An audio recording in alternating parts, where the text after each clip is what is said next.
Just বোতলটা পরিবর্তন করে ম্যাটেরিয়ালসটা ঠিক রেখে তিনি সত্যকে মিথ্যা হিসাবে এবং মিথ্যাকে সত্য হিসাবে চমৎকারভাবে পরিবেশন করতে পারেন। মাননীয় বিরোধী দলীয় নেতা দুইটা অসংসদীয় শব্দ ব্যবহার করেছেন, সেটা হচ্ছে মিথ্যা। মাননীয় সদস্য এবং স্বরাষ্ট্রমন্ত্রী আমরা কালকে চলে যাওয়ার পরে আমাকে ভালোবেসে একটা কথা বলেছেন। তিনি বলেছেন যে আমি একটি অসত্য কথা এখানে বলে গেছি। আমি এটা জানতে পারলাম। তো আসলে আল্লাহ তাআলা তাকে অপূর্ব দক্ষতা দিয়েছেন। জাস্ট বোতলটা পরিবর্তন করে ম্যাটেরিয়ালসটা ঠিক রেখে তিনি সত্যকে মিথ্যা হিসাবে এবং মিথ্যাকে সত্য হিসাবে চমৎকারভাবে পরিবেশন করতে পারেন। এই জন্য শুধু তাকে ধন্যবাদ জানানোর জন্য আমি এখানে দাঁড়িয়েছি। মাননীয় স্পিকার, ধন্যবাদ, অসংখ্য ধন্যবাদ।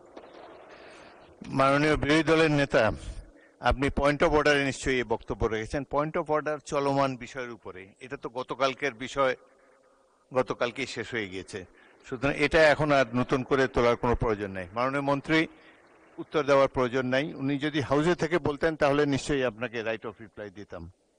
আপনি তারপর কিছু বলতে চান?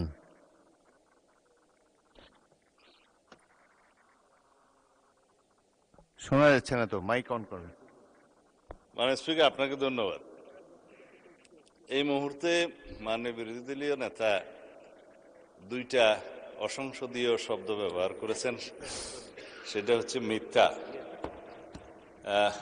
এটা অসত্য বললে আমি আপত্তি করতাম না। এই যে আমি কালকে মিথ্যা বলেছি বয়ান, তো এইটা মিথ্যা শব্দটা অসংসদীয় হিসেবে এটা এক্সপান্স করার জন্য আমি অনুরোধ জানাই। দ্বিতীয় কথা হচ্ছে, ওনার কালকের বক্তব্যের প্রেক্ষিতে আমি বলেছিলাম মাননীয় বিরোধী দলীয় নেতা এখানে একটা অসত্য বক্তব্য উত্থাপন করেছেন।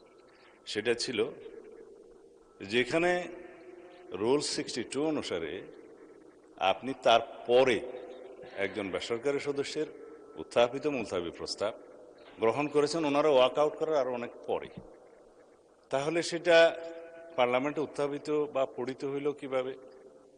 সুতরাং আমি বলেছি সেই বক্তব্যটা অসত্য। ধন্যবাদ মাননীয় স্পিকার। মাননীয় সদস্যবৃন্দ, এখন মাননীয় বিরোধী দলের নেতা এটা নিয়ে আরো বলবেন, বলেন।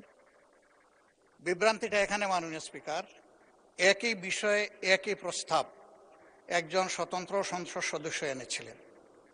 সেই প্রস্তাবটি ভিন্ন নামে গতকাল এসেছে, শুধু নাম বদল হয়েছে, প্রস্তাব ঠিক আছে।